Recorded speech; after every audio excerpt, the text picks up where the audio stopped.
नित्य स्मरणीय परम पूज्य सद्गुरु श्री क्षमादेव जी के पावन चरणों का आशीष लेकर पूज्य श्री गुरुमन देव जी के परोपकार को स्मरण करके तपस्थली राजस्थान प्रदेश कोटा नगरी आंवली ग्राम आश्रम की पावन धरा पर सुखद सत्संग की सरिता में हम और आप निमज्जन करेंगे, जीवन को सार्थक बनाएंगे, संसार को शांति का संदेश देने वाले समस्त संत महात्मा धर्म स्नेही बंधुओं, प्रेम और सेवा की मूर्ति माताओं बहनों तथा मेरे प्रिय आत्मन बच्चों, सभी को धन्यवाद देते हुए सत्संग का शुभारंभ करेंगे। हर बिखर बिलो द्रव्य हो दयस्तलो राज, भक्ति महात्म ना तुले सब कौने काज। कामी क्रोधी लालची भक्ति नैन से होय, भक्ति करे कोई सूरमा जाति वर्ण कुल खोय। संत कबीर से किसी भक्त ने प्रश्न पूछा है,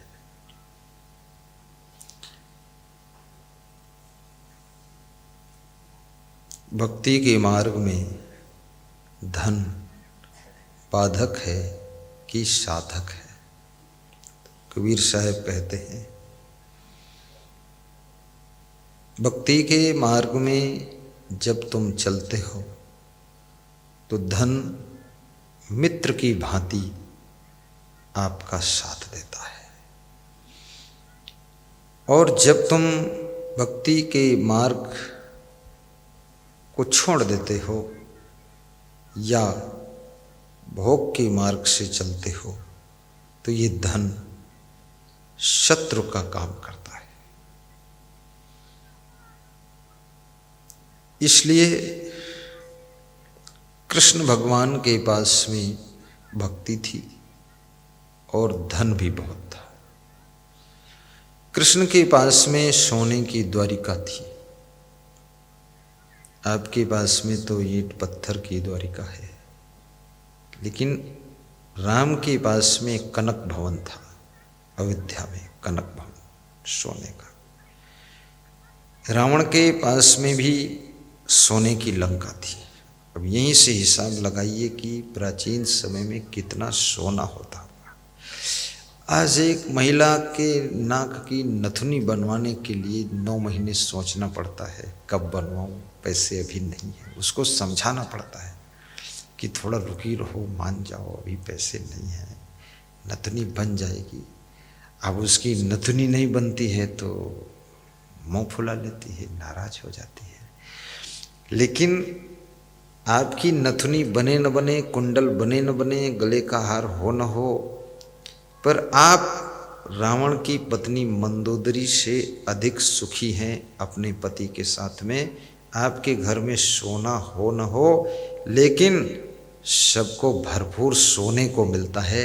सोने का महल नहीं है, फिर भी आपको सोने का टाइम मिल जाता है, और सोने का आपके पास में मन भी निश्चिंत रहता है। अगर ऐसा पति मिला है तो समझ लो उस सोना से ये सोना अच्छा है, ताकि आपके शरीर को विश्राम मिल जाता है।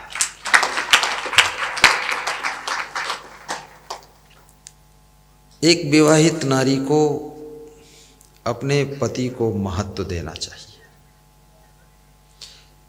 और विवाहित पुरुष को पत्नी को इम्पोर्टेंट समझना चाहिए। क्यों? इसलिए कि संसार में इस सृष्टि को संचालित करने के लिए पति पत्नी का संगम ही सहयोग करता है। ये सृष्टि जो सब दिखाई दे रही है, पति पत्नी के संबंध से ही सृष्टि चलती है। और पति पत्नी ये मत सोचें कि केवल हम भोग विलास के लिए विवाह करके रहते हैं,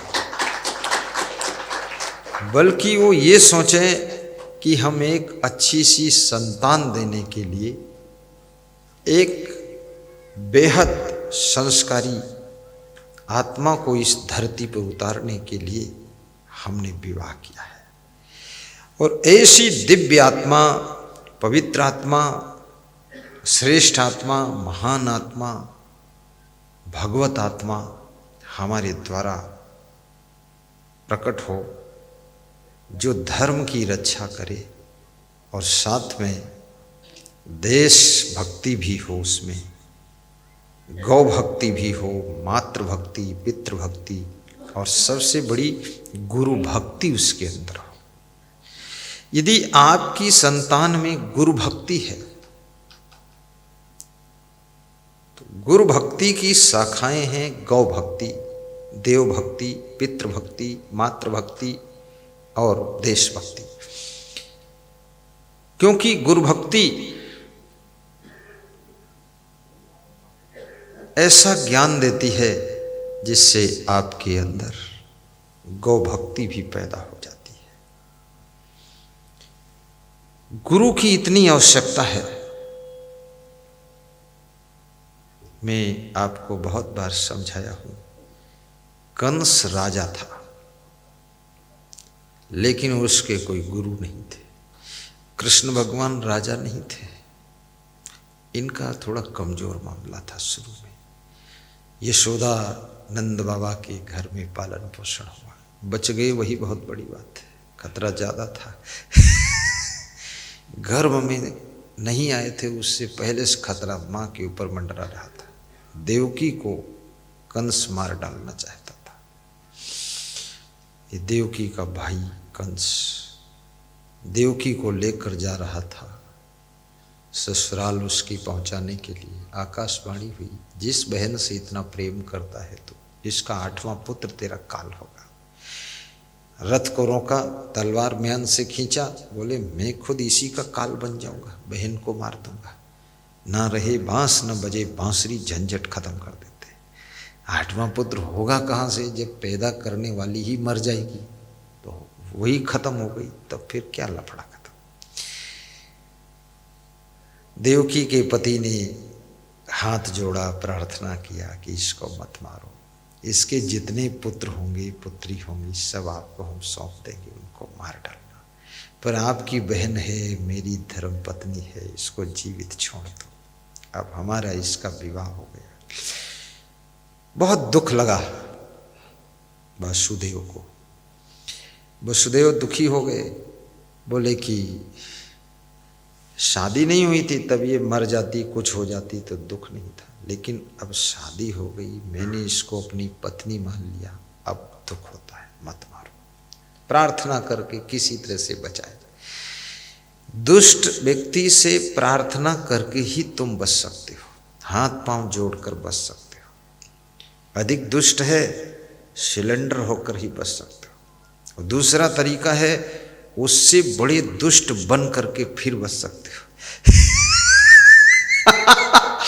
या तो फिर उससे बड़े दुष्ट बनो फिर, क्योंकि शेर आ रहा खाने के लिए, तो या तो बबर शेर बन जाओ फिर, तो उसको ही नोचो तुम। पर वो बनना बहुत मुश्किल का काम है।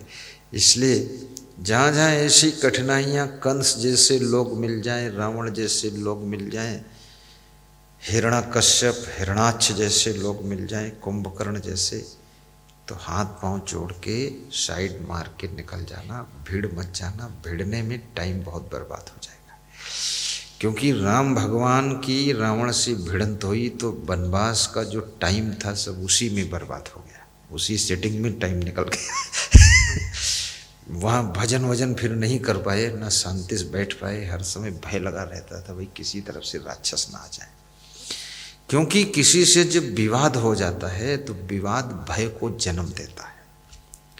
किसी से आपका विवाद हो जाएगा, उससे भय पैदा होगा, और जहाँ भय होता है वहाँ पर मन में शांति नहीं रहती है। इसलिए कोशिश करो कि विवाद बढ़ने न पाए। अब खाम खा कोई तुमको मारने ही लग जाए, जान से मारने लग जाए, तब फिर वाद विवाद धन्यवाद आशीर्वाद जो भी हो बर्बाद सब हो ही जाता है।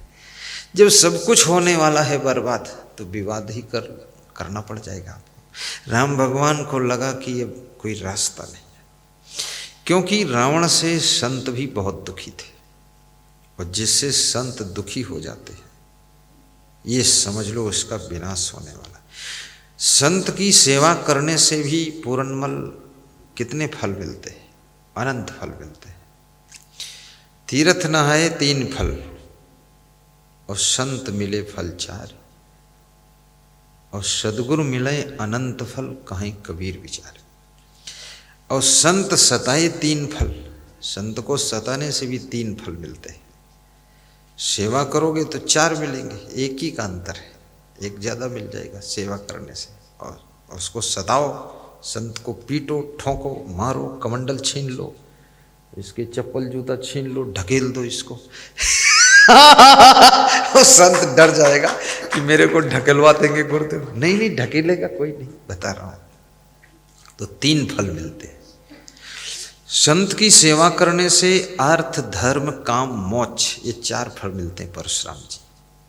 धन भी मिलता है, अर्थ माने धन होता है, अर्थ माने धन, और धर्म के पथ पर चलने की सामर्थ्य मिल जाती है।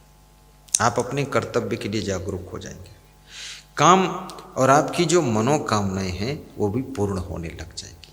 आज हमारे भक्त श्री परशुराम जी कह रहे थे सब मनोकामना पूर्ण हो गई आपकी भक्ति। उनके घर के मंदिर में गुरु की सुंदर तस्वीर लगी है, और लाभी में भी लगी हुई है, जो आता सब दर्शन करते हैं।